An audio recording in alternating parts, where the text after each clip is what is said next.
창세기 3장 6절 7절 말씀, 성경 창세기 3장 6절 7절 한 절씩 교독합니다.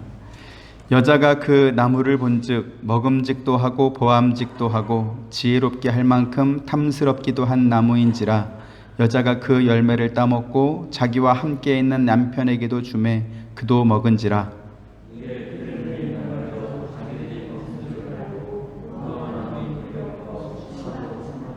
아멘. 과일이든 음식이든 그것을 보면서 먹음직하고 보암직하고 또 참 탐스럽다 이렇게 느끼는 식욕은 우리 인간이 가진 가장 기본적인 욕구이고 또 자연스러운 느낌, 감정, 그런 것입니다. 그런데 하와가 가진 이 식욕의 욕구를 더욱더 자극하는 어떤 한 요소가 있었다라는 것을 우리가 본문을 통해서 확인할 수 있습니다. 그건 뭐냐면 그 나무에 열린 열매가 지혜롭게 할 만큼 탐스럽게 보였다라는 것이지요. 제가 이 6절 말씀을 볼 때마다 늘 궁금했던 것이 있습니다. 먹음직하고 보암직한 것은 알겠습니다. 그런데 지혜롭게 할 만큼 탐스러운 건 도대체 뭘까 싶은 거죠. 사람이 어떤 음식을 먹으면, 어떤 과일을 먹으면 그 음식을 먹은 효과로 사람이 지혜롭게 될 수 있을까? 이런 궁금증이 생겼습니다. 그런데 사람들은요, 의외로 이 먹는 것과 관련해서 말이 안 되는 것 같은데 누군가 이렇다 그러면 아, 그런가? 그러고 또 생각하고 실제로 그 음식을 따라서 먹는 예가 상당히 있다는 것을 발견하게 됐습니다. 제가 초등학교 5학년 때 제가 다니던 교회가 종로구 사직동에서 송파구 잠실로 이전을 하게 됐습니다. 잠실 롯데월드가 있는 석촌호수 근처에 교회를 새로 짓고 그쪽으로 이사를 했는데요. 1980년도에 잠실은 개발되기 전이었습니다. 그 잠실이 어떤 동네냐면 비만 오면 땅이 물에 잠겨서 진흙바닥으로 질척질척한다 그래서 잠실이라고 불릴 정도로 아주 서울 시내에 이런 깡촌이 있을까 싶을 정도로 그냥 온통 진흙밭, 콩밭밖에 없는 그런 동네였습니다. 근데 거기서 살다 보니까 희한한 걸 봤습니다. 뭐냐면 그 당시 잠실에 가장 많이 있었던 어떤 산업이 뭐냐 그랬더니 지렁이 농장이었습니다. 혹시 토룡탕이라고 들어보셨습니까? 지렁이를 재료로 만든 이 토룡탕을 먹으면 중풍이나 동맥경화나 혹은 심근경색처럼 혈전으로 생기는 어떤 그러한 질병들을 예방하고 치료한다. 이래서 지렁이 농장에서 이렇게 지렁이를 키워서 그거를 약으로 달여서 팔고 그걸 먹는 사람들이 굉장히 많았습니다. 만약 그 토룡탕이 그토록 혈전 예방이나 중풍이나 동맥경화나 심근경색에 정말 효험이 너무 좋다, 탁월하다 그러면 지금도 토룡탕 먹는 사람들이 많아야 되지 않겠습니까? 근데 지금은 토룡탕 먹는다는 사람을 별로 들어본 적이 없습니다. 지렁이뿐이겠습니까? 사람은 몸에 좋다 그러면 개가 먹는 구충제도 먹고요. 지금 2년 반 동안 코로나 바이러스가 창궐해가지고 전 세계가 고통을 받고 있는데 그 원인이 뭐냐? 그러니까 그 바이러스 숙주가 박쥐였습니다.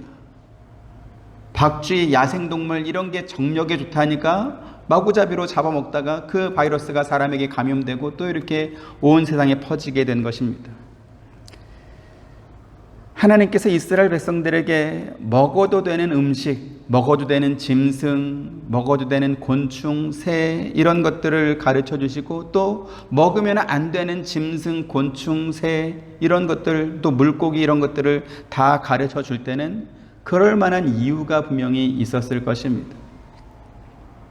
인간을 창조하신 하나님이신데 인간에게 어떠한 음식이 좋은지 또 어떤 음식을 먹으면 안 되는지 하나님만큼 아는 사람이 있을까요? 없습니다. 그래서 레위기 11장에 보면 인간이 먹을 수 있는 짐승, 물고기, 새 이런 것들, 또 인간이 먹으면 안 되는 것들 다 이렇게 구분해서 가르쳐 주셨습니다. 그리고 먹지 말라라고 말씀하시는 새의 종류 가운데 박쥐가 들어가 있습니다. 하지만 하나님께서 먹지 마라, 먹으면 반드시 죽는다라고 말씀하셨던 선악과를 따먹은 그 사람은 동굴 속 깊이 숨어 사는 박쥐까지도 이렇게 잡아먹다가 결국 많은 사람에게 이렇게 피해를 주고 있는 것이죠. 도대체 사람은 왜 그럴까라는 것입니다. 이거 먹으면 건강에 좋다더라, 저거 먹으면 무슨 병을 고친다더라, 뭐 치료한다더라, 심지어 정력에 좋다더라 그러면 다 잡아먹습니다. 왜 바퀴벌레는 정력에 좋다라는 보도가 없는지, 그런 보도 있으면 씨가 없이 그냥 다 잡아먹을 텐데 말이죠. 음식이라고 하는 것은 사람마다 몸에 맞는 정도가 다 다릅니다. 어떤 사람은 맵고 짠 음식이 몸에 맞는가 하면 어떤 사람은 맵고 짠 음식 먹으면 큰일 나는 사람이 있습니다. 어떤 사람은 설탕을 입에 달고 살아도 별 문제 없는 사람이 있는가 하면 어떤 사람은 설탕을 많이 먹으면 건강에 심각한 지장이 있는 사람도 있습니다.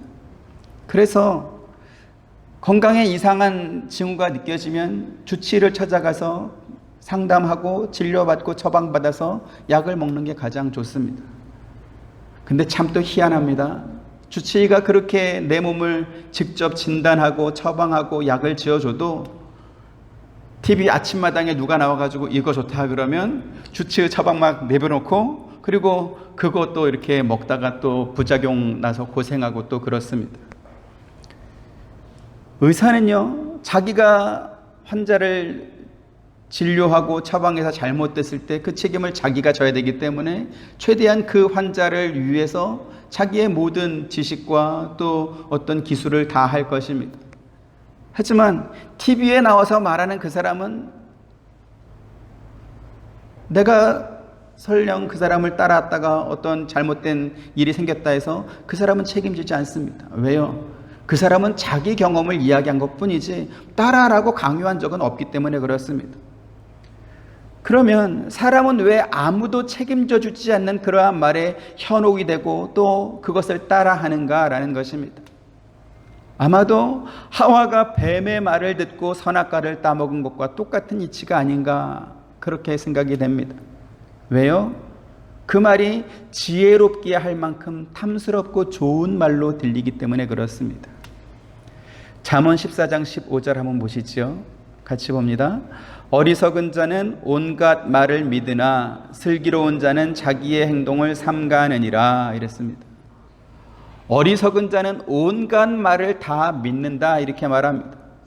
그런데 어리석은 자와 대비해서 말씀하신 이 슬기로운 자에 대해서는 슬기로운 자는 온갖 말을 다 믿지는 않는다 이렇게 말씀하는 게 아니라 자기의 행동을 삼가하느니라 이렇게 말씀하고 있습니다. 지혜로운 사람은 어떤 사람입니까? 자기가 들은 그 말이 진리에 속한 말인지 사실에 근거한 참인지 혹은 그 말을 전해준 사람이 자기 말에 책임을 지는 그러한 사람인지 분별하고 또 확인하는 작업을 거친다라는 것이죠. 그런데 어리석은 사람은 어떻게 합니까? 자기가 들은 온갖 말을 다 믿고 경솔하게 행동합니다. 가장 대표적인 사람이 오늘 본문에 나오는 하와입니다. 하나님께서 아담과 하와에게 선악을 알게 하는 나무의 열매를 먹지 마라. 그것을 먹는 날에는 반드시 죽으리라 이렇게 말씀했습니다. 그건 진실이고 또 진리였습니다. 그런데 뱀은 어떻게 했습니까? 뱀은 하와에게 너희가 그것을 먹어도 결코 죽지 않을 것이다. 오히려 너의 눈이 밝아서 하나님처럼 된다. 이렇게 말했습니다. 거짓말이고 진리가 아니지.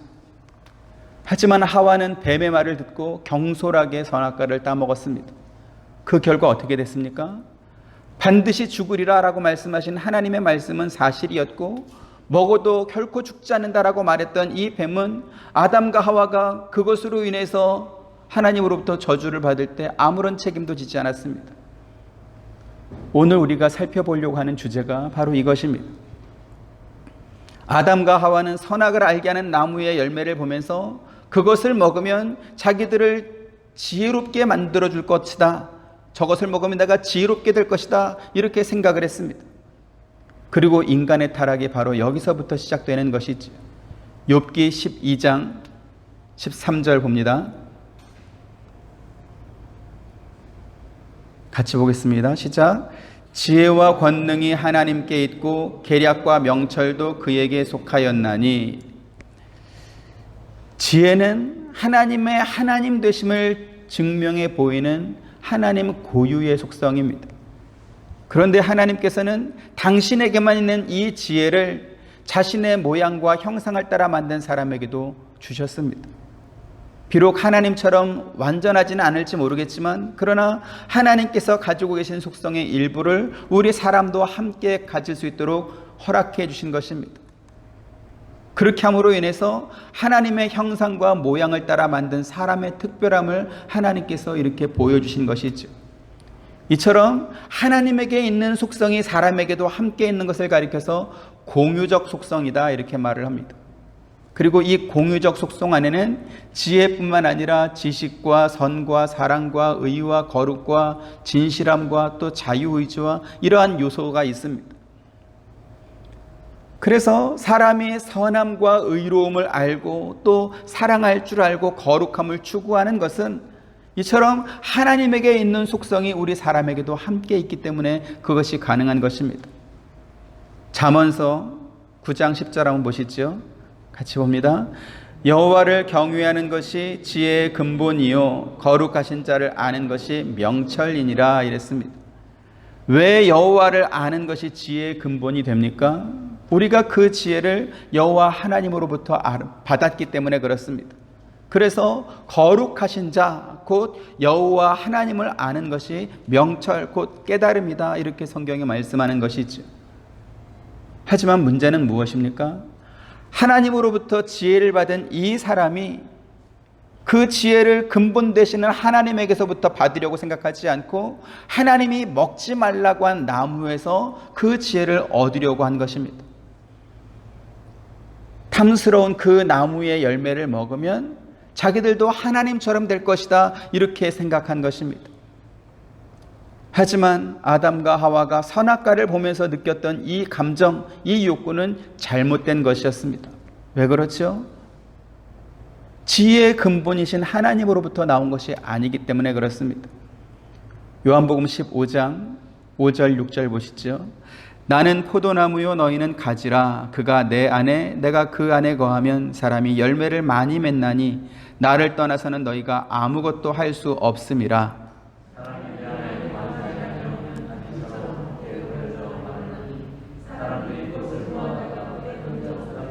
네, 포도나무 비유는 무엇이냐? 죄인인 우리를 아들인 예수 그리스도를 통해서 하나님께서 에덴 동산에서 사람과 함께 하셨던 그 원래의 상태로 회복하길 원하시는 하나님의 마음을 가르쳐 주는 것이 바로 포도나무 비유입니다. 포도나무 비유에서 확인하는 것처럼 하나님의 모양과 형상을 따라 창조된 우리는 하나님으로부터만 생명과 진리와 복과 지혜와 모든 것들을 다 공급받을 수 있습니다.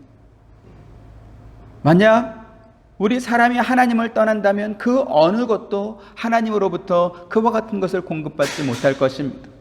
6절 말씀에서 확인하는 것처럼 가지인 우리가 포도나무이신 그리스도에게서 분리되는 순간 시들고 말라져서 결국은 불에 태워져 없어지고 마는 것이죠. 그런데 뱀의 말을 믿은 사람은 근원이 되시는 하나님에게서부터 떨어져 나왔습니다. 모든 것의 근원이 되시는 하나님이 아니라 하나님께서 먹지 말라고 하셨던 그 나무에서 지혜를 찾으려고 했기 때문에 그렇습니다. 결국 선악과를 따먹은 이 사람은 자기들이 원했던 지혜를 얻지 못했을 뿐만 아니라 눈이 밝아져서 벌거벗은 자신의 수치를 발견하게 되고, 그리고 그 수치를 가리기 위해서 나뭇잎으로 치마를 엮어서 입어야만 했던 것입니다. 여러분, 이상하지 않습니까? 선악과를 따먹기 전에는 그 열매가 지혜롭게 할 만큼 탐스러워 보였었는데 그것을 먹고 나니까 자기들의 벌거벗은 수치가 발견되었습니다. 그래서 그 부끄러운 것을 가리기 위해서 치마를 만들어 입었습니다. 그 다음엔 어떻게 됐습니까? 하나님께서 자기에게 데려온 여자를 보면서 이는 내 뼈 중에 뼈요 살 중에 살이라 그랬는데, 선악과를 따먹고 지혜가 생기고 나니까 하나님께서 나에게 주신 그 여자 때문에 내가 이렇게 죄를 범했습니다 이러면서 여자에게 모든 죄의 책임을 돌리더라는 것이죠. 하나님으로부터 지혜와 사랑을 공급받지 못하고 다른 곳에서 지혜와 사랑을 찾은 사람들의 보일 수 있는 그러한 한계가 이와 같다라는 것을 성경을 통해서 우리가 확인할 수 있는 것입니다. 고린도전서 3장 19절 20절 봅니다. 이 세상 지혜는 하나님께 어리석은 것이니 기록된 바 하나님은 지혜 있는 자들로 하여금 자기 꾀에 빠지게 하시느니라 하였고, 네, 세상의 지혜는 자기가 자기 꾀에 빠지는 어리석고 헛된 것입니다. 선악과를 따먹고 그 열매로부터 지혜를 얻은 아담이 했던 행동이 무엇입니까? 자기의 잘못, 자기의 죄를 인정하기보다는 그 지혜로 죄의 책임을 여자에게로 돌린 것입니다. 그런데요, 아담이 보였던 이러한 행동은 우리의 모습 속에서도 비슷하게 나타나고 있습니다. 우리가 선을 알고 의로움을 깨닫고 남다른 지혜를 가지고 있다라고 했을 때 그 알게 된 어떤 의에 대한 어떤 분개함이나 혹은 남다른 어떠한 지혜나 이러한 것을 가지고 정말로 그렇지 않은 것을 선하게, 의롭게, 괜찮게 그렇게 바꾸는 그러한 일이 있던가요? 안타깝게도 우리는 그 아는 것을 가지고 다른 사람을 판단하거나 혹은 다른 사람의 부족함을 지적하는 쪽으로 사용이 되지, 또 자기를 자랑하는 쪽으로 사용이 되지, 그 좋지 않은 것, 옳지 않은 것을 옳게 만드는 쪽으로 우리는 사용하지 못하고 있습니다. 하나님을 닮은 지혜가 선을 알고 의로움을 알았다 할지라도 실제로 잘못되어 있는 환경과 어떠한 사람을 좋게 바꾸지는 못한다라는 것입니다. 하나님께서 모세를 통해서 주신 이 율법을 가장 많이 잘 알았던 사람들이 바리새인과 서기관들이었습니다. 제사장 가문인 사두개인이었습니다. 그들은 예수님에게조차 율법의 조항들을 들이밀면서 왜 당신과 당신의 제자들은 하나님께서 주신 율법을 지키지 않느냐라고 따져 물을 정도였습니다.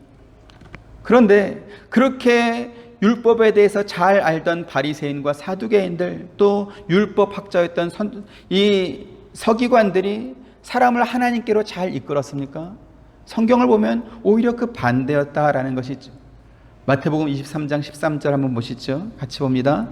화 있을진저 외식하는 서기관과 바리새인들이여, 너희는 천국문을 사람들 앞에서 닫고 너희도 들어가지 않고 들어가려 하는 자들도 들어가지 못하게 하는도다 이랬습니다. 서기관과 바리새인들이 천국문을 사람들 앞에서 닫았다, 막았다 이렇게 말합니다.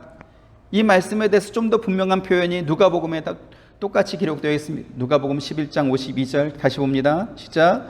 화 있을진저 너희 율법 교사여, 너희가 지식의 열쇠를 가져가서 너희도 들어가지 않고 또 들어가고자 하는 자도 막았느니라 하시니라 이랬습니다.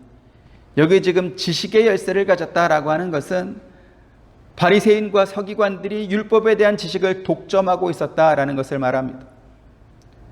그들은 하나님의 백성들이 하나님의 명령인 이 율법의 뜻을 이해할 수 있도록 잘 풀어서 가르쳐주고 또 순종할 수 있도록 권면하고 격려하라고 부르심을 받은 그러한 사람들입니다.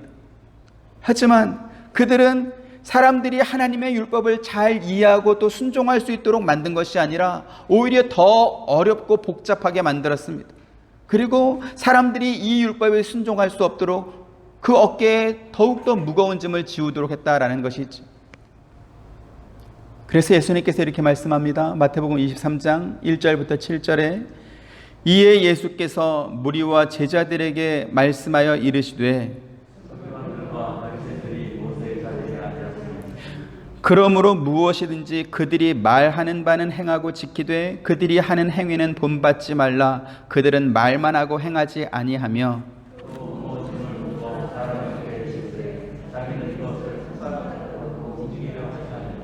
그들의 모든 행위를 사람에게 보이고자 하나니 곧 그 경문띠를 넓게 하여 옷수를 길게 하고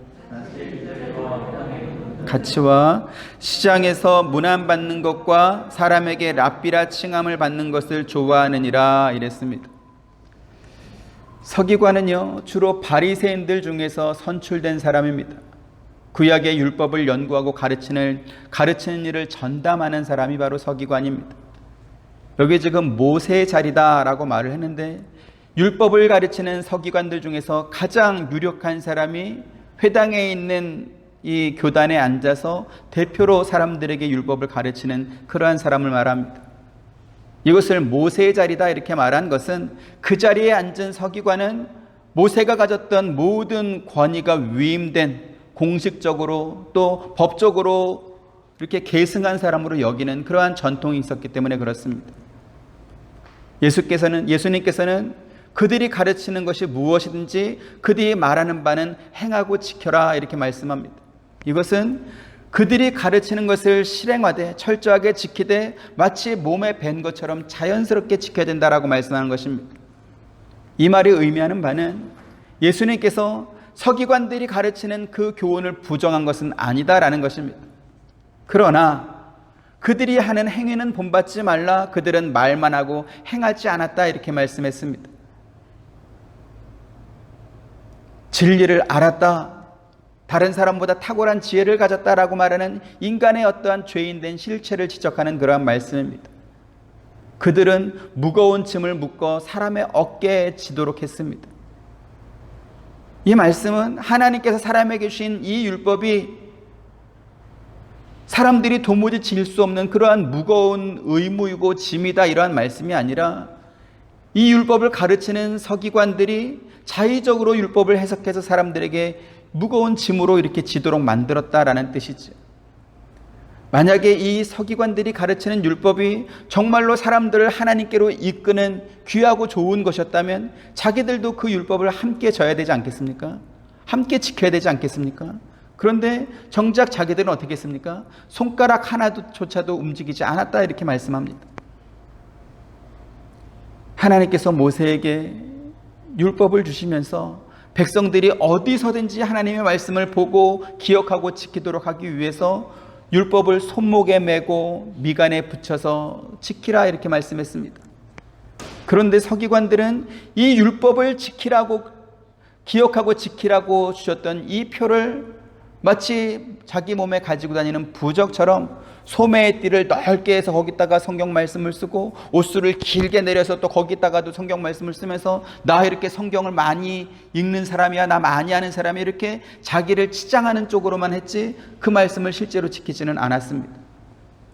이처럼 입만 살아가지고 떠들던 이 서기관들은 잔치의 윗자리와 회당의 높은 자리와 시장에서 사람들로부터 문안받는 것과 사람들로부터 랍비다, 선생이라 칭함받는 것만 좋아했습니다. 예수님께서 지금 바리새인과 서기관들의 이와 같은 이중적인 행태를 지적하면서 우리에게 가르쳐 주려고 하는 내용이 무엇일까요? 그것은 포도나무이신, 생명의 근원이고 지혜의 근원이신 하나님으로부터 공급받지 못한 이러한 지혜는 상대에게 무거운 짐만 지우고 괴롭히는 일을 할 뿐이지 그 지혜가 그 사람에게 힘을 주고 생명을 공급해 주지는 못한다라는 것입니다. 죄의 뿌리가 박혀있는 사람들은 옳은 것을 알고 의로운 것을 알고 깨달았다 할지라도 그 아는 것을 가지고 사람들을 실제로 옳고 또 좋아지도록 만드는 그러한 능력이 없습니다. 왜 그렇습니까? 지금 예수님께서 책망하신 바리새인과 서기관의 모습에서 확인하는 것처럼 사람들은 언제나 다른 사람에게만 그것을 지킬 것을 요구하지 자기는 그것을 지키려고 생각하지 않기 때문에 그렇습니다. 이러한 예로 설명을 좀 드리겠습니다. 사람들이 교회에 와서 요구하는 가장 대표적인 덕목이 사랑입니다. 그래서 좋은 교회가 어떤 교회냐라고 할 때 사랑이 많은 교회가 좋은 교회다 이렇게 말을 합니다. 또 누군가 어떤 교회를 떠나게 될 때 가장 대표적인 이유가 뭐냐라고 또 물어보면 이 교회는 사랑이 많이 부족한 것 같다 이렇게 또 떠나시는 분들이 많습니다. 이처럼 모든 사람들이 사랑에 굶주려 있고 또 어느 교회를 가든지 그 교회에서 사랑을 찾습니다. 근데요, 이렇게 사랑을 찾는 사람들의 공통점이 뭐냐면 본인이 다른 사람을 사랑할 생각은 별로 하지 않습니다. 하나같이 나를 사랑해달라 이런 것들을 요구합니다. 여러분, 사랑이 뭡니까? 수학이나 화학 공식처럼 이렇게 대입하면 똑같은 답이 나오는 그런 것입니까? 아니면 주문하면 꺼내주는 어떠한 물건처럼 사랑 그러면 이렇게 나오는 그런 것이 있습니까? 사람마다 느끼는 것이 다르고 또 바라는 이상형이 다른 것이 또 사랑 아니겠습니까? 우리의 삶에서 경험하는 모든 상황 속에서 사람마다 생각하고 느끼는 이 사랑의 어떠한 감정, 어떤 깊이, 이러한 것들이 다 다르더라는 것이죠. 그러면 그와 같을 때 교회는 어떻게 사람을 사랑할 수 있을까라는 것입니다. 마태복음 7장 12절 같이 보시죠. 같이 봅니다. 시작. 그러므로 무엇이든지 남에게 대접을 받고자 하는 대로 너희도 남을 대접하라. 이것이 율법이요 선지자니라. 이랬습니다. 황금률이라고 불리는 말씀입니다. 사람들은 이 한 절만 가지고 와서 너희가 만약에 대접받고 싶으면 너희도 남을 잘 대접해야 된다 이렇게 말씀합니다. 그런데 이 말씀을 보면 제일 앞에 뭐가 있죠? 그러므로가 있습니다. 앞에 어떤 내용이 있고 그 내용의 결말이 그러므로 이렇게 시작되는 것이죠. 그러면 이 12절 앞에는 어떤 내용이 있었을까요? 이 앞에는 예수님께서 가르쳐 주신 기도가 있습니다. 마태복음 7장 7절부터 11절 또 봅니다. 구하라 그리하면 너희에게 주실 것이요 찾으라 그리하면 찾아낼 것이요 문을 두드리라 그리하면 너희에게 열릴 것이니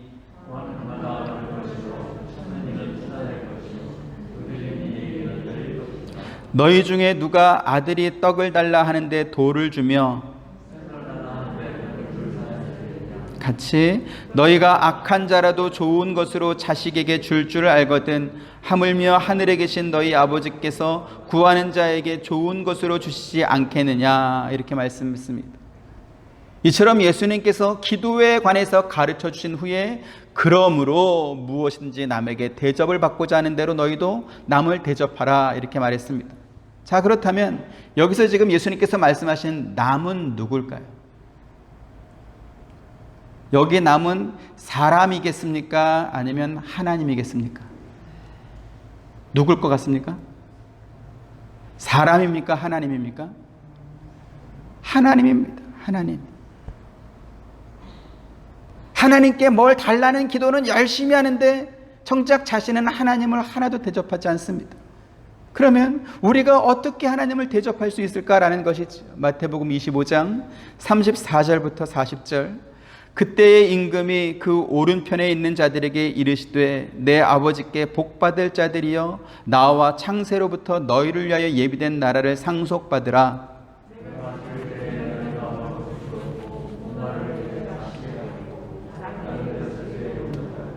헐벗었을 때 옷을 입혔고 병들었을 때 돌보았고 옥에 갇혔을 때 와서 보았느니라.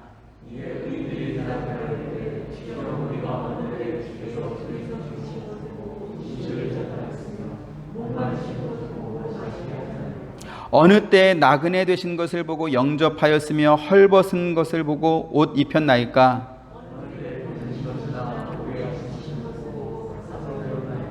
같이 임금이 대답하여 이르시되 내가 진실로 너희에게 이르노니 너희가 여기 내 형제 중에 지극히 작은 자 하나에게 한 것이 곧 내게 한 것이니라 하시고 이랬습니다. 우리가 어떻게 하나님을 대접할 수 있습니까? 예수님께서는 내 형제 중에 지극히 작은 자 하나에게 한 것이 곧 내게 한 것이다 이렇게 말씀합니다. 그리고 41절부터 45절에는 하나님을 대접하지 않은 사람들이 어떻게 했는지 그 반대의 예로 또 설명해 주고 있습니다. 우리가 하나님 앞에 기도하면 하나님께서 다 들어주실 것을 우리는 믿습니다. 그래서 우리는 열심히 하나님께 기도합니다. 그런데요, 우리의 기도는 늘 이렇게 하나님께 뭔가를 요구해서 받는 것에만 익숙합니다.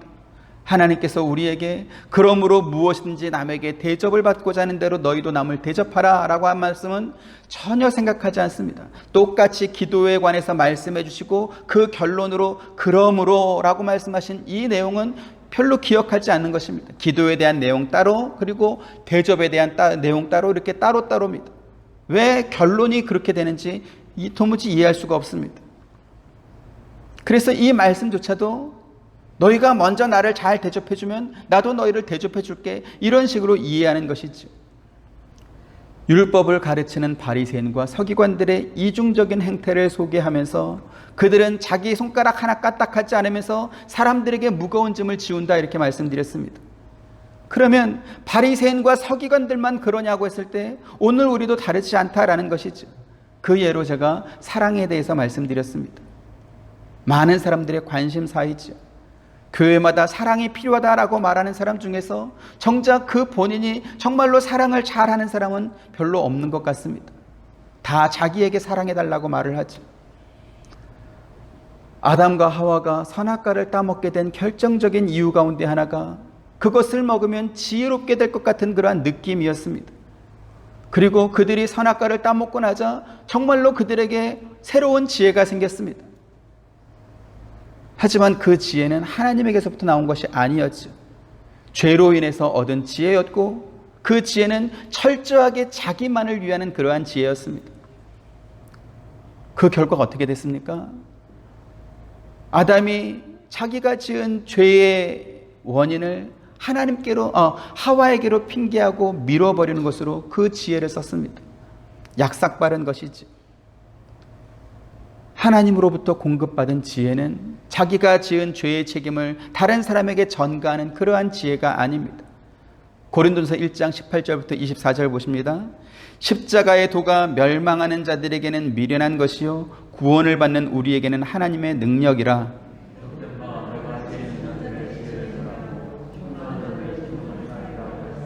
지혜 있는 자가 어디 있느냐, 선비가 어디 있느냐, 이 세대의 변론가가 어디 있느냐, 하나님께서 이 세상의 지혜를 미련하게 하신 것이 아니냐.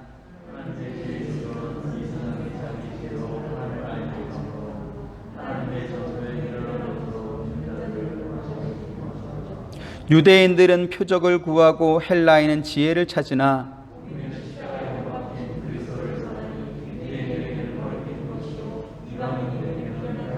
같이 오직 부르심을 받은 자들에게는 유대인이나 헬라인이나 그리스도는 하나님의 능력이요 하나님의 지혜니라 이랬습니다. 세상에서 지혜 있는 자, 총명한 자, 이 세대의 변론가들은 다 자기를 위해서 삽니다. 하지만 하나님의 지혜는 십자가에 못 박히신 그리스도를 통해서 죄로 인해 멸망할 이 유대인을 구원하셨고 헬라인을 구원하셨고 오늘날 저와 여러분을 구원했습니다. 이 지혜는 세상에는 없는 지혜이고 또 세상이 흉내내고 따라올 수 없는 지혜인 것입니다. 그래서 하나님께서는 전도에 미련한 방법으로 믿는 자들을 구원하기를 기뻐하셨다 이렇게 말씀하면서 이 지혜는 오직 하나님께만 속한 것이다 이렇게 또 말씀하는 것입니다. 세상에서 총명한 사람들이 그 총명한 지혜로 어떻게 살아갑니까? 에베소 4장 17절부터 20절 그러므로 내가 이것을 말하며 주 안에서 증언하노니 이제부터 너희는 이방인이 그 마음에 허망한 것으로 행함같이 행하지 말라.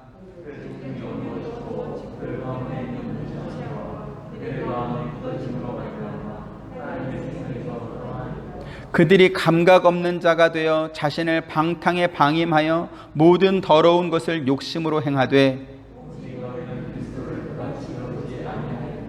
아멘. 그들은 자기의 총명함으로 마음의 욕심을 따라 허망한 것을 추구하며 살아간다라고 말했습니다. 그들은 자신을 방탕에 방임하여 모든 더러운 것을 욕심으로 행한다 이렇게 말씀하고 있지요. 총명한 지혜를 가지고 생명과 의로움을 쫓아 사는 것이 아니라 더러운 욕심을 따라 방탕하게 살면서도 그러한 생활을 바꾸려고 하지도 않을 뿐더러 그렇게 살도록 그냥 내버려 둔다라는 것입니다. 하지만 우리는 그리스도를 그렇게 배우지 않았습니다. 에베소 4장 23절부터 32절 오직 너희의 심령이 새롭게 되어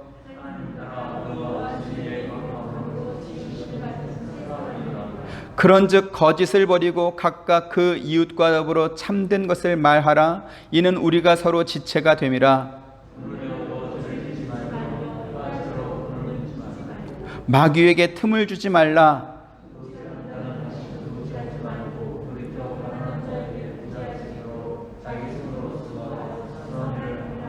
무릇 더러운 말은 너희 입 밖에도 내지 말고 오직 덕을 세우는 데 소용되는 대로 선한 말을 하여 듣는 자들에게 은혜를 끼치게 하라.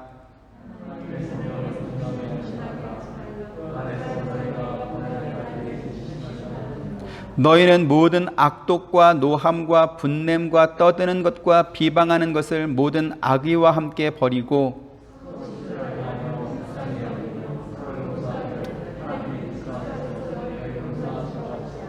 아멘. 심령이 새롭게 된 사람, 하나님을 따라 진리의 거룩함으로 새 사람이 된 사람들은 모든 악독과 노함과 분냄과 비방하는 것을 버리고 친절하게 하며 용서한다라고 말씀했습니다. 사람이 악독과 분냄과 노함과 비방하는 이유가 무엇입니까? 아담이 하와에게 자기의 모든 죄의 책임을 전가했던 것과 똑같은 것입니다. 그 잘난 지혜, 그 똑똑한 지혜로 자신의 잘못을 타인에게 전가하고 밀어버리고 자기는 거기에서 자유롭고 싶기 때문에 그런 것이죠. 그런데 이와 같은 행위는 마귀에게 틈을 주는 것입니다. 그 총명한 지혜로 자기의 잘못을 타인에게 다 밀어버리고 나면, 그래서 그 일이 성공했다라고 한다면 그 잘못한 일이 없어집니까? 그렇지 않습니다. 본인이 책임을 지지 않았다 뿐이지 그 잘못은 여전히 남아있기 때문에 그런 것입니다. 그러면 하나님의 지혜는 무엇입니까? 그 잘못을 회개함으로 하나님 앞에 가지고 나오는 것입니다. 그리스도께로 가지고 나오는 것입니다. 그래서 용서받는 것입니다. 에베소 1장 7절 보시죠. 시작. 우리는 그리스도 안에서 그의 은혜의 풍성함을 따라 그의 피로 말미암아 속량 곧 죄사함을 받았느니라 이랬습니다. 생명과 지혜의 근원은 오직 하나님에게만 있습니다. 하나님이 아닌 다른 곳에서 지혜를 얻으려고 하고 살 길을 찾으려고 하는 것은 어리석은 짓입니다. 아담과 하와가 그렇게 하다가 망했습니다. 저와 여러분, 우리 하와이 서부 장로교회에는 포도나무이신 그리스도와 연합된 삶을 살기를 주님의 이름으로 축원드립니다. 하나님께서 주신 진리의 말씀인 성경에서 우리가 지혜를 얻어야 하고, 우리를 위해서 십자가 위에서 피 흘리신 그리스도의 삶을 우리가 본받고 또 따라야 될 것입니다. 자기만을 위해서 사는 세상의 지혜를 쫓을 것이 아니라, 비록 세상에서는 미련하게 보일지라도 십자가의 도를 따라 우리가 살아야 되는 것입니다. 그래서 나를 이해해달라고 요구하는 것이 아니라 내가 이해해주는 삶을 살아야 될 것이고요, 다른 사람에게 내 짐을 떠맡기고 사는 것이 아니라 남의 짐을 대신 질 수 있는 그러한 삶을 우리가 살아야 되는 것입니다. 책임을 전가할 누군가를 찾아내는 것이 아니라 비록 손해가 될지라도 내가 그 책임을 지고, 나를 좋아해달라고 사랑을 요구할 것이 아니라 내가 사랑해주는 그러한 삶을 우리가 살아야 될 것입니다. 지극히 작은 자에게 한 것이 곧 내게 한 것이니라. 바리새인과 서기관처럼 자기들은 손가락 하나 까딱하지 않고 남을 다 시키고 남의 어깨에 짐을 지우는 것이 그들은 똑똑하다고 생각했을 것입니다. 그것이 탁월한 지혜라고 생각했을 것입니다. 그러나 그것은 세상의 지혜이고 망하는 지혜입니다. 예수님은 아무런 죄가 없는 분이고 죄도 모르시는 분이지만, 그러나 사람들의 모든 죄를 지고 십자가 위에서 죽지 않으셨습니까? 우리가 그리스도인이 되어서 예수의 제자가 되어서 그의 길을 따라간다라고 하는 것이 바로 이러한 것입니다. 하나님에게서부터 공급받지 않는 지혜는 선악과에서 얻은 지혜입니다. 둘밖에 없습니다. 과연 우리가 어떠한 지혜로 어떠한 지혜를 우리가 받았는가, 또 받았을 뿐만 아니라 그 지혜로 우리가 살고 있는가를 우리의 삶을 통해서 한번 점검해 봐야 될 것입니다. 그래서 저와 여러분, 우리 하와이 서부 장로교회가 하나님으로부터 공급받은, 포도나무이신 그리스도로부터 공급받은 그 지혜의 삶을 살아낼 수 있기를 주님의 이름으로 축원드립니다. 은혜로우신 아버지 하나님, 감사합니다. 아담과 하와가 선악과를 보면서 지혜롭게 할 만큼 탐스러운 나무라고, 그 열매라고 생각하고 그것을 따먹었습니다. 정말로 그들은 그 열매로 인해서 새로운 지혜를 얻었습니다. 하지만 그 지혜는 하나님에게서 온 것이 아니라 죄의 열매로 얻은 것이었습니다. 결국 그들은 그렇게 얻은 지혜로 상대방을 비방하고 상대에게 책임을 전가하며 책임을 짓지 않는 그러한 죄를 범하게 되었습니다.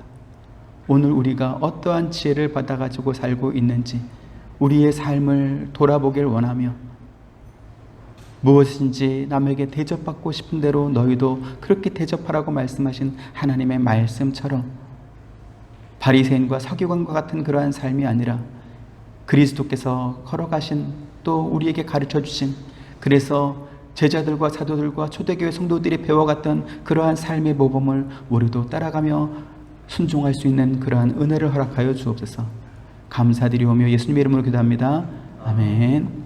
지금은 우리 주 예수 그리스도의 은혜와 하나님의 크신 사랑과 보혜사 성령님의 감화감동 교통하심이 주의 지혜로 살아가길 원하는 사랑하는 모든 성도님들의 머리 위에와 가정과 생업과 하시는 모든 일들 가운데 지금부터 영원토록 함께 있기를 축원하옵나이다. 아멘.